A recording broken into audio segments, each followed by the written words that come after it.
واحدة من القصص المشهورة عن أهمية الصلاة بتحكي عن خادم أمريكي كان بيخدم كمرسل في أفريقيا في أصعب الأماكن بين القبائل والناس اللي ما يعرفوش أي حاجة عن المسيح. وفي يوم وهو بيتحرك من مكان لمكان علشان يخدم الرب، حل عليه التعب وكان الجو ليل، فاضطر إنه ينام في غابة أو في مكان مقطوع غير آمن. لكن الليلة عدت بسلام والرب حفظه. وبعد كام يوم اتقابل معاه شخص كان معروف عنه إنه لص. قال له تعرف ان انا كنت هقتلك واخد الحاجات اللي معاك وانت نايم في الغابة من كام يوم لوحدك، لكن اتفاجئت ان حواليك 26 شخص مسلحين بيحرسوك. فالخادم ضحك وقال له انا الوقت ده كنت لوحدي، ما كانش معايا حد. لكن الراجل كان بيأكد له انا عديت الناس اللي كانوا معاك، كانوا 26 شخص مسلحين. استغرب المرسل جدا وقتها. لكن الاغرب بقى انه لما رجع المرسل ده ولاية ميتشيجن في امريكا علشان يزور اهله، حضر في يوم اجتماع الحد الصبح في كنيسته. فالقسيس طلب منه يحكي لهم عن بعض المواقف والاختبارات اللي حصلت معاه في أفريقيا.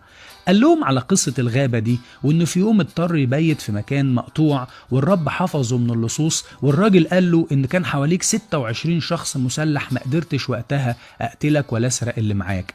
فتفاجئ الحاضرين في الكنيسة إن في واحد من الإخوة وقف بيقول لهم يا جماعة شكرا للرب لأنه بيسمع الصلاة، لأن نفس اليوم اللي بيقول عنه أخونا اللي كان مرسل في أفريقيا، اليوم ده أنا صحيت الصبح، كان عندنا هنا صبح في أمريكا، فانشغلت جدا إن أنا أصلي لأجله، وبسرعة رفعت التليفون واتصلت ببعض الإخوة يشاركوني الصلاة، فلو أمكن إخواتي اللي صلوا معايا علشانه يقفوا دلوقتي في أثناء الاجتماع.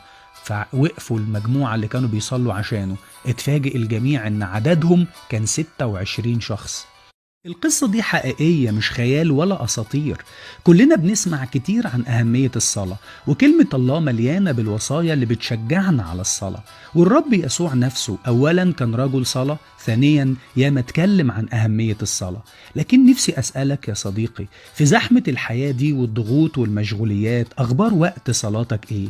أكيد فاكر وعارف إن الركب الساجدة أقوى من الجيوش الزاحفة.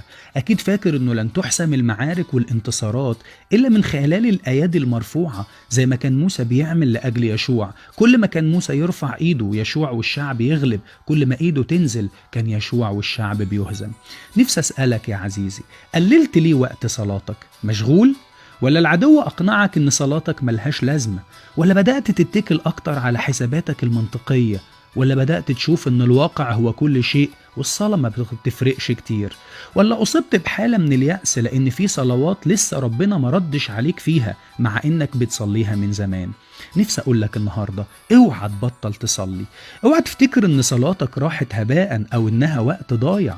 نفسي أشجعك النهاردة وأقولك افتكر إن الرب مش بس بيكتب أسمائنا في سفر الحياة، ولا بيكتب دموعنا في أصفار زي ما قال أن دموعنا في سفرك، ولا بيكتب كمان عظامنا زي ما قال في مزمور 139، لكن ده كمان بيكتب صلواتنا في سفر تذكرة زي ما قال في ملاخي 3. وهيجي يوم يقولك قد سمعت صلاتك، قد رأيت دموعك. نفسي أشجعك يا عزيزي ترجع تاني تصلي. الصلاة هي سر الانتصار والبركة. وائل إدوار.